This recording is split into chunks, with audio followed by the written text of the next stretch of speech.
Olá, sejam bem-vindos ao podcast Fala Direito, o podcast mais democrático e diversificado do Brasil. Eu sou o Vanor, juntamente com o meu amigo Edmilson, nós vamos fazer a apresentação. Hoje nós vamos abordar sobre o Conselho Comunitário de Segurança, o CONSEG, mas antes, peço que você que ainda não é inscrito no nosso canal, que se inscreva, curta e compartilhe com os amigos. Nossos convidados de hoje são o Dr. Franklin Karbstein, advogado, professor, ele é presidente do Conselho Comunitário de Segurança, o CONSEG de Guaianazes, e autor de livros também, né? Também temos aqui o Dr. Adelino Rodrigues de Jesus, advogado e vice-presidente do CONSEG, do Conselho Comunitário de Guaianazes. Nos assuntos de hoje, eles vão compartilhar conosco um pouquinho de seus conhecimentos, explicando a função do CONSEG, a sua importância e como se dá a participação da população nesses conselhos. Oi, Dr. Franklin. Olá, tudo bem? Tudo bem, muito obrigado por participar conosco deste podcast. E já para começarmos, gostaria de que o senhor pontuasse para nós como é que surge o Conselho Comunitário e qual a função dele. Primeiramente, eu agradeço muito o convite, Amor também, nosso apresentador, doutor Edmilson. Estou aqui com o meu grande amigo, doutor Adelino, e quero agradecer a todos que estão ouvindo e assistindo esse podcast. É da mais suma importância, é uma ideia genial, doutor Vanor e Edmilson tiveram, de falar o direito. Muito parabéns, viu? Obrigado. Nós estávamos precisando disso daí. Eu estou no Conselho de Segurança como presidente desde 2004. Certo. Como presidente. Antes disso, foi vice-presidente, foi diretor social, foi primeiro secretário.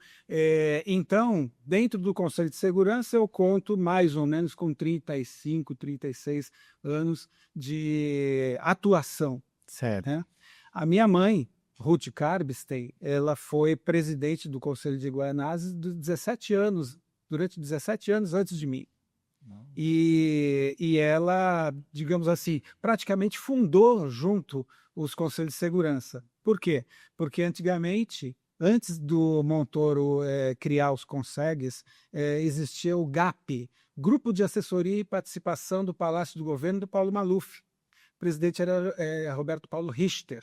E ele criou os grupos de assessoria e participação. E dentro da segurança, dentro da saúde, dentro de várias secretarias. Certo. Dentro da segurança, a mamãe já fez parte do primeiro GAP. Né? Jesus Teixeira da Costa era membro, mamãe era membro do primeiro GAP de Guaianazes. Então, ela está antes do nascimento dos conselhos. Sim. E Montoro aproveitou a ideia que era colocada no GAP, só que, veja bem, o Montoro foi o primeiro governador eleito enquanto ainda existia o regime militar. Certo. O presidente era o Figueiredo. Certo. Então, o Montoro veio como uma renovação democrática. Sim. Quando ele percebeu os gaps da segurança, que era a participação da população dando assessoria e participando da segurança em cada distrito policial, ele falou, opa, tá aí uma chance de nós colocarmos a população interferindo nas polícias que eram usadas para repressão. Certo. Até então eram usadas a polícia militar e civil. Não estamos aqui para esconder a pílula, né? É fato, né? Nada para isso.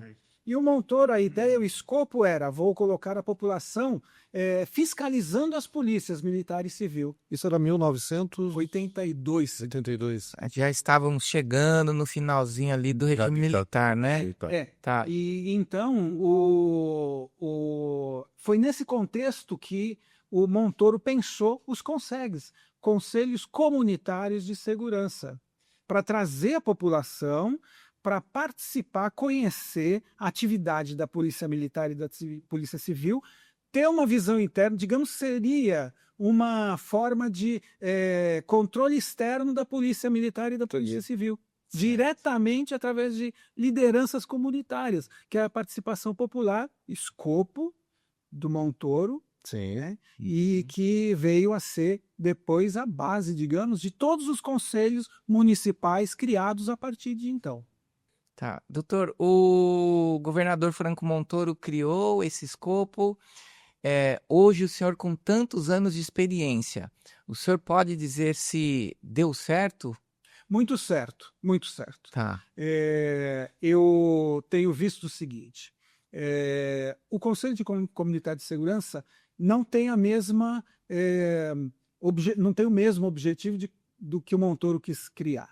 Tá. Inclusive, doutor Adelino, doutor Vanor, eu escrevi o primeiro livro sobre os Conselhos Comunitários de Segurança. É um livro jurídico, com a visão jurídica. Tá. Então, eu analiso a Constituição Federal, as leis federais, a Constituição do Estado de São Paulo, os decretos que criaram o Conselho de Segurança, para saber qual é a natureza jurídica dessa instituição. Concluo: o CONSEG é um órgão do governo. É um órgão do governo. Perfeito, perfeito. Ele está inserido na Secretaria de Segurança. Joia. A participação do CONSEG se dá, a diretoria do CONSEG se dá mediante eleição, não é nomeação, é eleição. Essa eleição é direta, Certo. definindo, né, alguns critérios, por exemplo, não pode ter problemas com a justiça, Sim, claro. tem que trabalhar na área aqui e tal. Mas eu, nesse livro, só vi a questão legal, Certo. para identificar a natureza jurídica disso daí. Tá. Então, eu pedi para um amigo, até um abraço para você, Pedro Horta, neto do ex-ministro da Justiça, Oscar Pedroso Horta, um amigo meu de faculdade, fizemos faculdade juntos na FLU. Legal. Sim. E ele é amigo do presidente, que era secretário de Segurança, que o nosso, que foi vice da Dilma, Michel Temer, jurista constitucionalista. Ele é amigo do Michel, e eu pedi: Pedro, arranje uma entrevista com Michel Temer, porque eu quero saber exatamente a ideia, a vontade por trás da criação do Conselho. Então, essa pergunta que você fez, se deu certo, tem tudo a ver com isso. Por quê? Porque eu quero analisar a ideia primordial, saber as mudanças jurídicas que o Conselho passou. Tivemos diversas mudanças digamos, na lei fundamental, que seria criada pela Secretaria de Segurança, que rege todos os conselhos. E hoje nós temos uma característica. Por que deu certo?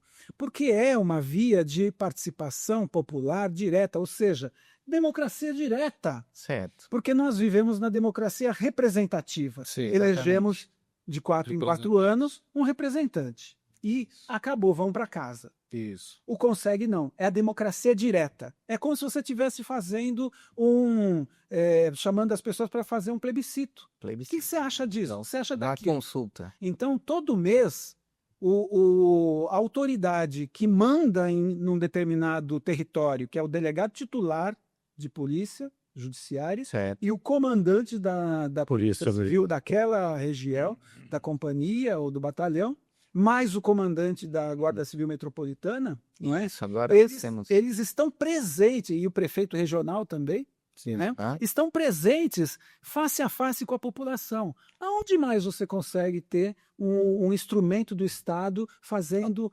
Atuando dessa forma. Executando a democracia direta. Na linha de frente, né? Doutor Adelino, quero muito agradecer também pela participação conosco nesse podcast e perguntar para o doutor como é a formação do CONSEG. Quero inicialmente agradecer o honroso convite, fazer parte aqui a esse bate-papo que nós estamos fazendo. Muito obrigado. Para mim é uma honra poder estar participando com o meu presidente, Franklin Carbstein, e participando com o senhor, Dr. Vanor e Dr. Edmilson. A pergunta sua relativa à formação dos CONSEG é formado por pessoas que são eleitas pela população. O CONSEG visa, na verdade, fazer uma triagem das demandas do povo, Na verdade, lá comparecem pessoas da população, pessoas do bairro e levam demandas para nós, enquanto representantes, e nós fazemos essa triagem e submetemos estas demandas para as autoridades presentes. Geralmente o comandante da Polícia Militar, geralmente o comandante da Guarda Civil Metropolitana de São Paulo, geralmente o prefeito, alguém de escola. Então nós ouvimos as demandas da população e repassamos, é como se nós fizéssemos uma triagem e passássemos essas recomendações, essas demandas às autoridades competentes. É o que nós fazemos a princípio, é isso que nós fazemos. Então o Conselho ele está estruturado, quais são os cargos que tem para estruturar o Conselho? Pois não, nós temos o presidente, que no caso de Guaianazes é o meu amigo Dr. Frank, eu sou o vice-presidente, temos o secretário-geral, temos o diretor de cultura, temos o diretor de relações internas, que faz o alinhamento, traz as pessoas para as reuniões. Então nós temos basicamente o presidente, o vice-presidente, o secretário e o diretor de relações internas que trazem as pessoas para as reuniões. E Dr. Franklin, a participação dessas pessoas no Conselho é remunerada? Como que funciona? Essa é a grande questão. Essa É um minha ponto pergunta. Veja, o que é o Conselho de Segurança? É uma política pública de Certo. segurança. Isso. Política pública, ou seja, política de Estado. Tá. Tá? Não é nem de dinheiro, política de Estado. Sim. Então, uma política de Estado, ela ser eficaz, o que ela precisa? De condições dela ser entregue nas mesmas condições em todo o Estado. Certo. Estado, no caso, geográfico. Sim, sim. Não é? Então, por exemplo, Pereira Barreto, Guaianazes, Morumbi, tem que ter a mesma condição. A estrutura tem que ser a mesma. Tem que ser a mesma. Bom, esse livro eu cuido disso. Nunca os conselhos de segurança foram remunerados, a diretoria que tão bem colocou nosso vice-presidente, que foi nosso vice-presidente da OAB também, né? Tenho um tanto orgulho da caminhada jurídica do doutor Adelino em função disso que ele sempre esteve atuando. Então, o que ocorre? Como nós não temos remuneração, digamos que um presidente com menor condição, porque ele digamos, padeiro, confeiteiro, enfim, padeiro e confeiteiro tem bastante dinheiro, mas assim, digamos que ele No geral, é um empresário, Sim. seja um trabalhador, e é presidente de um conseg de uma região. Ele não vai ter condições de receber a demanda da população e ofertar a política pública da mesma forma que um presidente dos Jardins, que é empresário, digamos que é um presidente do Morumbi, não é? Que tem dinheiro para colocar do bolso para se sustentar e conseguir aplicar alguma coisa ainda. O presidente e os diretores fazem, acabam doando ao Estado dinheiro do bolso para imprimir os papéis que sejam de publicidade, os ofícios, paga a internet, ele paga o local de alguns conseguem, tem que alugar um local para fazer reunião, não é? Na maioria não, mas alguns que não têm, ele vai precisar. Tudo isso daí sai do bolso dos diretores que foram escolhidos. Então, isso eu acho que nós podemos avançar. Certo. Não é? É algo que eu penso, e está aqui nesse livro, que, em não sendo remunerado, a política pública de uma diretoria mais humilde, ela não é entregue da mesma forma que uma diretoria rica. Certo. Por exemplo, nós somos, uma das atribuições dos consegues é verificar os policiais que mais se destacaram, fazer uma solenidade e dar um presente a ele para mostrar que nós nos orgulhamos dele ter feito aquele ato de bravura. Certo. Um conselho de segurança humilde não tem como mangar fazer um diploma e uma Isso, o senhor tem uma medalha que o senhor existe medalha, existe tudo relacionado, legalmente relacionado através de portarias da Secretaria de Segurança. Então os CONSEGs não têm uma dotação orçamentária para gerir. Nenhuma. Então, o que ocorre? Nisso daí eu vejo uma fragilidade. Sim. Né? E veja, não é uma crítica, é uma visão do que eu entendo que é falho para podermos melhorar, não é, doutor? Perfeito. Porque o objetivo, acho que de todo mundo, né, é prestar um serviço de qualidade, exatamente. Né? E nessa questão, veja, por que confunde o fala direito com esse debate sobre os CONSEGs? Sim. Porque o cidadão tem direito ao serviço prestado pelo CONSEG. Exato. O cidadão mais pobre, mais rico, menos pobre, tem o direito de ser atendido pela política pública que o CONSEG representa. E se o presidente não tiver dinheiro para trazer a reunião para perto daquele morador mais pobre, como ele vai estar lá? Exatamente. Aí ele vai dizer, o CONSEG não funciona, é falho. E doutor, os CONSEGs, ele existe só na capital?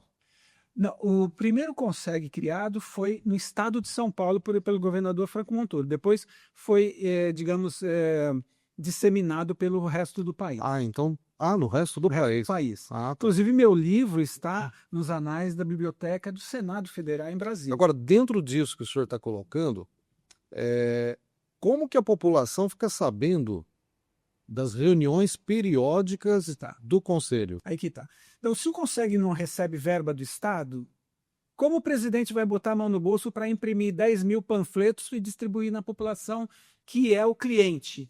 A publicidade é toda por parte da diretoria. Se quisermos. Se quiser.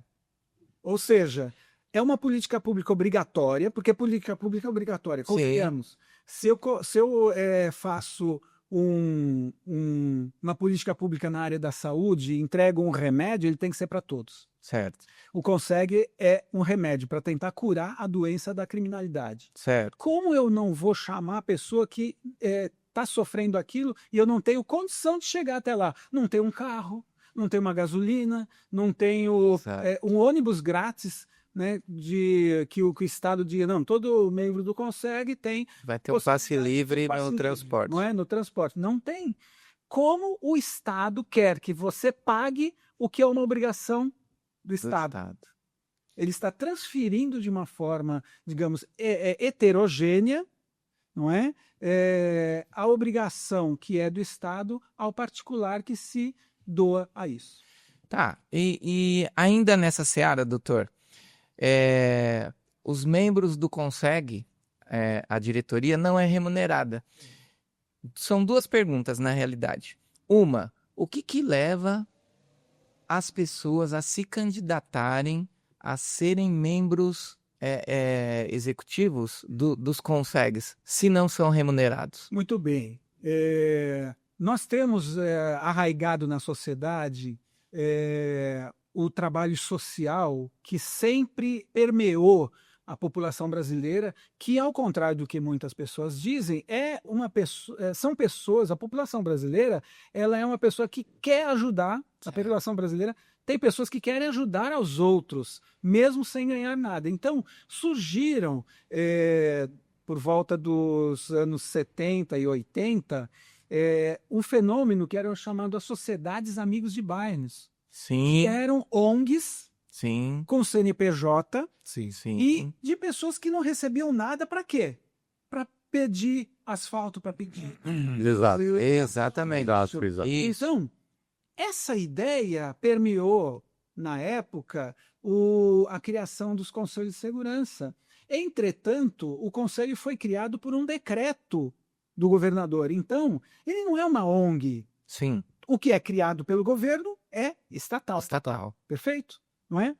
E outra, quando se entrega um trabalho de uma política pública, então ela não pode ser executada pelo particular, nem que seja uma ONG. Sim.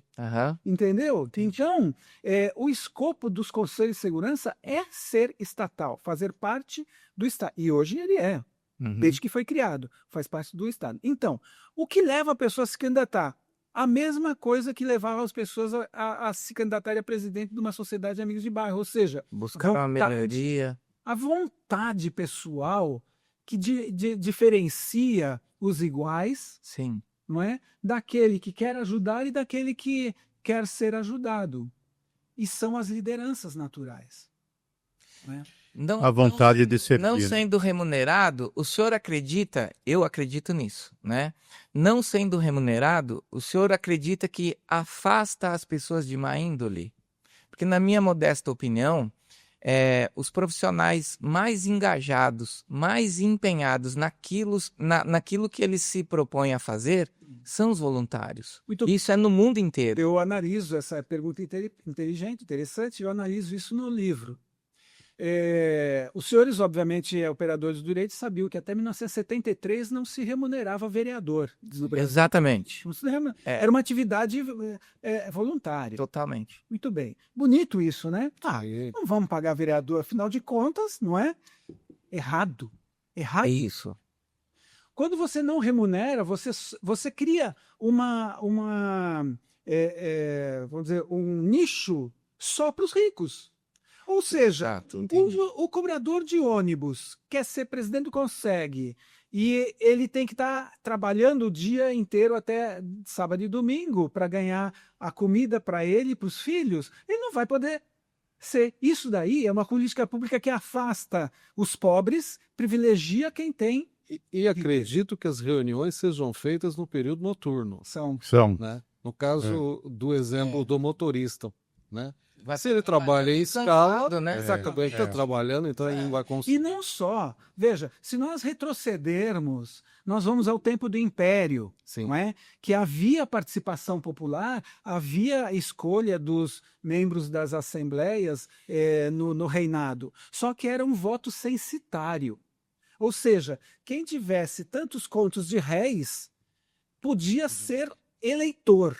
Quem tivesse 10 vezes mais aquela quantidade de contos de réis podia ser candidato. É a mesma coisa que nós estamos colocando hoje, né? E nós não estamos afastando os ruins quando é um trabalho voluntário. Porque, veja, aquele mais rico, ele vai trabalhar naquele posto que não é remunerado para os interesses de quem? Da classe que ele explora? Entendi. Não. Então, ele, digamos, não é o melhor para a classe explorada. Entendi. Só para complementar isso daí, veja bem, então eu vejo que quando você não remunera um serviço público,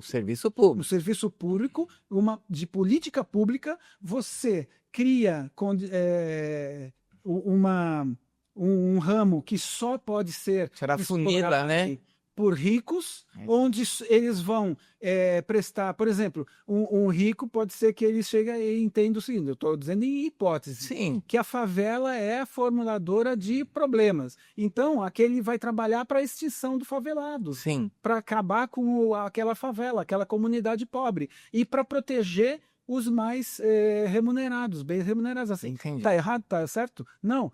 Mas o fato é que nós não podemos basear na riqueza para nós colocarmos. Então, eu suponho que essa seja uma política equivocada e que se remunerássemos os trabalhos de todos os conselhos de segurança, nós iríamos igualar, dar condições, inclusive para o trabalhador que queira se afastar do seu trabalho para assumir um cargo de presidente do Conseg ou diretor. Perfeito. Entendido. Doutor Adelino, o Conseg ele desenvolve política de combate à violência.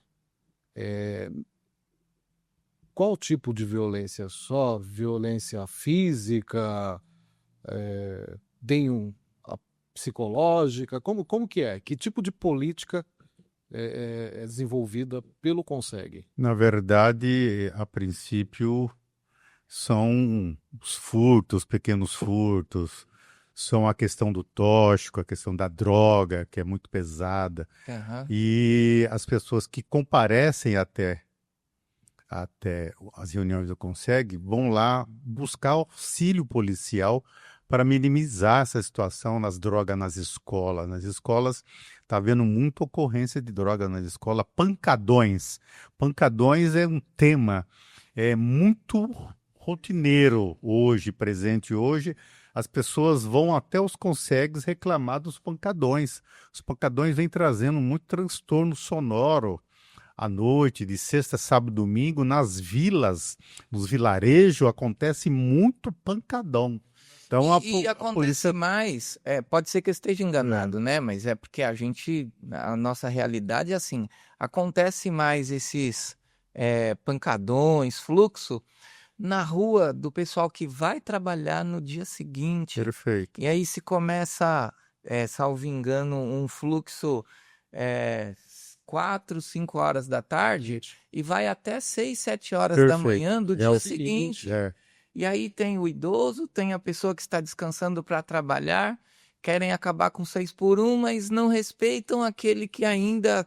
Isso é interessante que o doutor Adelino colocou, porque logo no início, quando eu comecei em 2004 a atuar à frente da presidência do Conselho de Segurança, eu propus um projeto que a polícia se apropriasse dos pancadões. Sim. E criasse um local para a população jovem periférica. Pancadão é isso. É isso. É gente que não tem dinheiro para se divertir. É isso, doutor. E outra, e os traficantes, como o doutor Adelino bem colocou, aproveita, né? Isso. Não, mas dá a condição do jovem da periferia ir num local, só que aquele local protegido com a polícia, colocado as pessoas, as crianças, adolescentes. Isso, todo mundo pode participar com tranquilidade. E tal, e sem ter nenhum tipo de, digamos assim, controle sobre o ritmo que vai colocar. Não, só tem que manter a segurança das pessoas. Entretanto, isso daí não foi considerado pelo governo de então, dizendo que eu estava sonhando, né? Que o pancadão era algo que nós tínhamos que combater como um inimigo do outro lado da trincheira. E as pessoas vão, e ultimamente as pessoas vão... invadem as reuniões dos consegues para falar de pancadão. Exatamente. Nós temos perdido muito tempo em reunião do consegue para falar de pancadão, porque ele sabe que lá tem um delegado presente, tem um policial militar presente, tem um guarda civil metropolitano presente, e sabe que eles vão anotar e vão lá ajudar a coibir que ocorre esses pancadões. Eu nunca participei de nenhuma reunião do conselho, confesso, nunca tive interesse. E até por ignorância, né? E à medida que a gente vai conhecendo, a gente vai querendo se inteirar dos assuntos, né?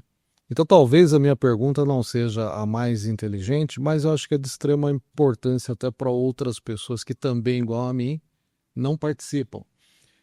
Eu gostaria de saber como que são escolhidas e aprovadas as propostas, como que são tiradas as propostas.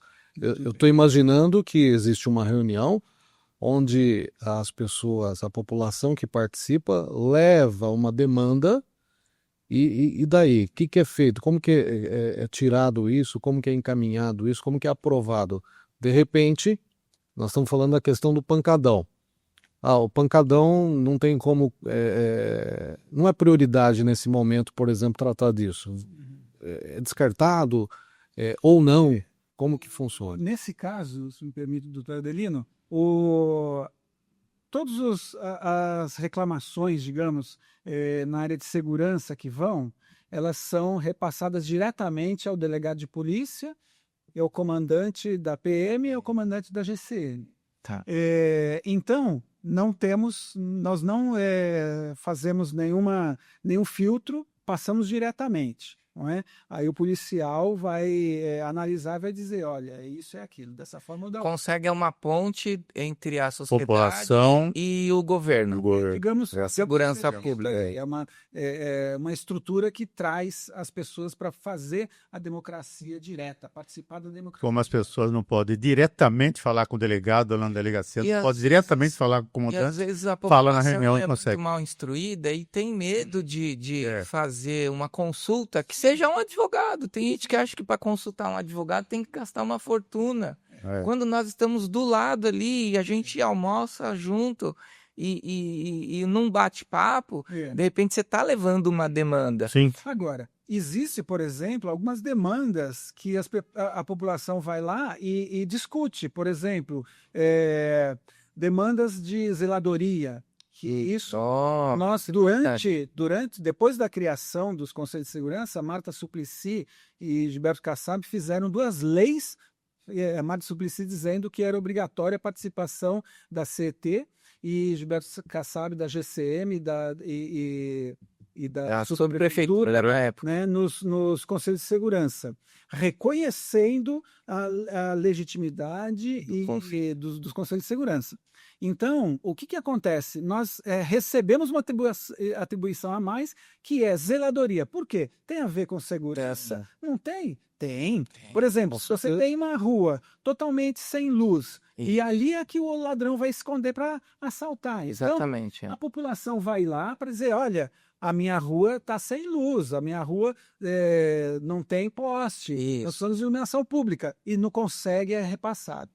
Políticas públicas. Digamos que uma comunidade chega e fala assim, olha, nós não temos, vamos dizer, possibilidade de nós nos falarmos com um advogado para tirar dúvidas simples, orientações. Ele não pode fazer isso, daí do Conseg? Pode. Aí o Conseg institucionalmente vai procurar a OAB, isso, não é?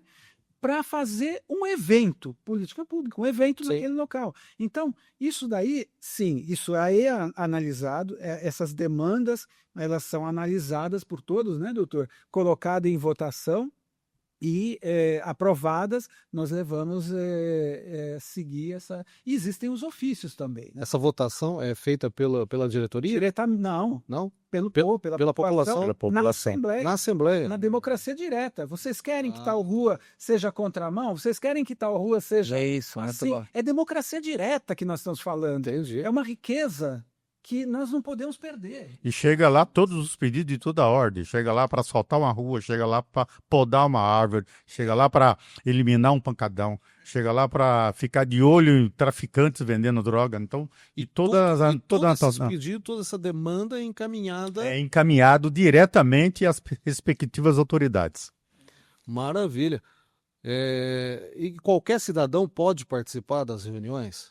Qualquer cidadão, o comerciante, o morador no conjunto habitacional, o comerciante, o autônomo, qualquer pessoa, aposentado, o cara que não tem o que fazer, vai na reunião do Conseg. Então, geralmente, todo nível de pessoa. Tá. Agora, o Conseg, né? Ele, junto ao Estado, o Estado leva a sério as demandas trazidas pelo Conseg, busca atender as demandas do Conseg, ou de repente só ali na reunião nós vamos fazer e depois esfria tudo? Veja só, doutor, o Montoro, quando criou os Consegs, estabeleceu que as atas dos Consegs seriam assinadas pelo presidente e pelo primeiro secretário. E entregues diretamente no gabinete do governador, ou melhor, do secretário de segurança. Certo. Direto. Então, cada Conseg, o delegado não tinha o direito de ler a ata, o capitão não tinha o direito de ler a ata.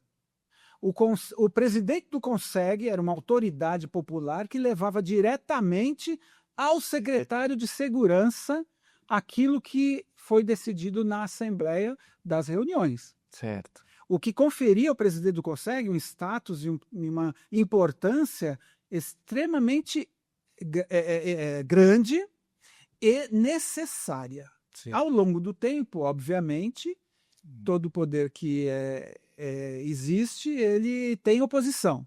Gradualmente foi se tirando isso. Então, hoje, nós temos uma ata onde precisa, para ser entregue ao coordenador dos Consegs, que é um posto abaixo do secretário de segurança, o delegado tem que assinar, tem que ver se está de acordo, e o capitão tem que assinar, tem que ver também se está de acordo. Sim, quer saber se ele vai estar de acordo com aquilo. Se ele não tiver, ele não assina. Sim, então, veja bem, entretanto...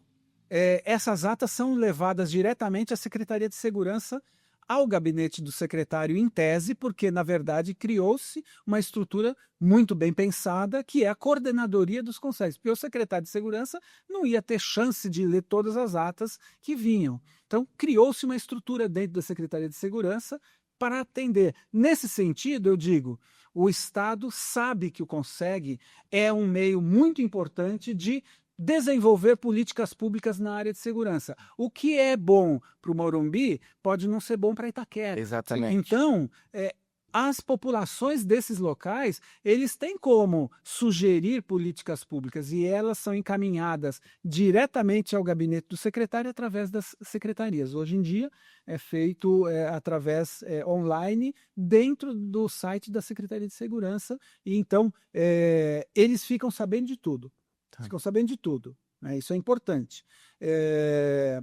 Na questão se o Estado ouve ou não, nós vivemos numa democracia. Se o Estado virar as costas para o que a população pede, ele simplesmente, o poder de plantão vai ser substituído, porque não atendeu a população. Então, sim, com certeza, é interesse dos governantes, qualquer que seja de qualquer matiz, da esquerda à direita, atender a população. Sim. Então, se tem uma demanda ali, né, doutor, e a gente manda isso daí para a coordenadoria, que vai para o secretário de Segurança, essa demanda vai ser olhada e vai, digamos, em tese, atendida. Pode não ser atendida, e aí eles vão dizer o motivo de não atender aquilo naquele momento. E doutor, o mandato é de quanto tempo? São 2 anos. 2 anos. O CONSEG Guaianazes, é assim que fala, né? Isso. CONSEG Guaianazes se reúne mensalmente em que momento? Nós reunimos toda última terça-feira do mês. Reunimos geralmente num espaço cedido pelo CNA de inglês, cede espaço, uma escola de enfermagem do lado também cede espaço. Às vezes nós conseguimos espaço numa escola, numa igreja, mas ultimamente nós estamos fazendo no CNA de Guaianazes, a Rua Francisco Pinheiro, 235, no centro de Guaianazes. E como nós somos convocados para essa reunião, publicidade enfim, como é feita essa publicidade? Mandamos pelo WhatsApp, temos um grupo de WhatsApp do CONSEG com mais de 100 participantes, Certo. o que não é muito porque Guaianazes tem em torno de 200, 250 mil habitantes. Sim. Entretanto, é uma questão bem difícil de se fazer. Por exemplo, os conselhos de segurança, eles não têm verba para mandar imprimir folheto e você não tem acesso à lista de moradores para você mandar o WhatsApp para esses moradores. É mais é meio que um boca a boca, né? Boca a boca. Então eu faço parte do grupo, estou ciente da data, do horário e eu replico isso. Exato. E vou passando para o máximo de pessoas Então, que eu puder. esse esforço é um esforço que o próprio regulamento dos CONSEGs diz que é obrigação dos conselhos de segurança fazer, né? Então, eu, por exemplo, lá em Guaianazes, tenho dado bastante importância a isso, para fazer, tem uma listagem de escolas, a ideia é fazer, por enquanto, no CNA, mas depois fazer uma reunião em cada escola estadual, municipal, particular, da nossa circunscrição do 44DP. Entendido. Maravilha. Agora é aquele momento do... Acabou. Tem assunto, hein? Tem assunto. Quem sabe a gente faz uma segunda... Não, nós vamos fazer segundo com bate-papo, certeza, né? porque assim... Pois não, doutor. Eu só gostaria de fazer um breve merchan dentro do nosso escopo, Claro. que é do nosso livro, Sim. do meu livro, Sim. escrito Conselhos Comunitários de Segurança, o estudo sobre a natureza jurídica dos conselhos. Isso é muito está interessante. na Amazon. Aham. Quem se interessar, como é que faz para adquirir? Entra na Amazon, amazon.com, e vai buscar ali livro, Conselhos Comunitários de Segurança. E pode também buscar pelo meu nome, que às vezes é mais fácil, Franklin Karbstein.